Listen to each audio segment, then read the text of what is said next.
So তোমাদের মাঝে প্রায়ই একটা প্রশ্ন দেখি যে ভাই রিভিশন কেমনে দিব, কারণ এত এত পড়া, প্রতিদিন পড়তেছি সূত্রগুলা, নতুন নতুন সূত্র শিখতেছি প্রতিদিন, রিভিশনটা কেমনে দিব?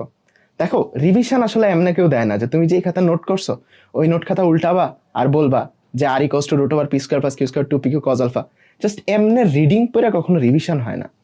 রিভিশন যখন দিবা, তুমি যা পড়ছো পড়ছো সব বাদ, চোখটা অফ করবা, সামনে একটা খাতা নিবা, তারপর যা মনে আছে, মনে করো তুমি ভেক্টর অধ্যায় রিভিশন দিতে চাচ্ছ, যা মনে আছে শুধু ওইগুলা রিভাইজ করো। ওকে, এই রিভিশনটা দিলে তুমি এইটা জানতে পারবা যে তোমার মাথায় যেগুলো সেভ আছে, তোমার মাথার মধ্যে যেই ডাটাগুলো স্টোর আছে, এর মধ্যে কতটুকু তুমি রিড করতে পারতেছো, ওই মাথাটাকে কতটুকু বাইরে খাতায় আনতে পারতেছো। ঠিক আছে, তোমরা যখন মেমোরি কিনো, কম্পিউটারের মেমোরি, তখন কিন্তু এখানে দুইটা জিনিস থাকে, একটা হচ্ছে রিড স্পিড আর একটা রাইট স্পিড। মানে তুমি ওই মেমোরিতে কত জোরে ডাটা আপলোড করতে পারবা, কত স্পিডে ওইখান থেকে ডাটা নিতে পারবা। সো এখন তোমার মাথার যে মেমোরিটা আছে, এখানে যদি তুমি সাথে সারাদিন রিডিং পড়ে ডাটা শুধু এখানে স্টোর জমা করো,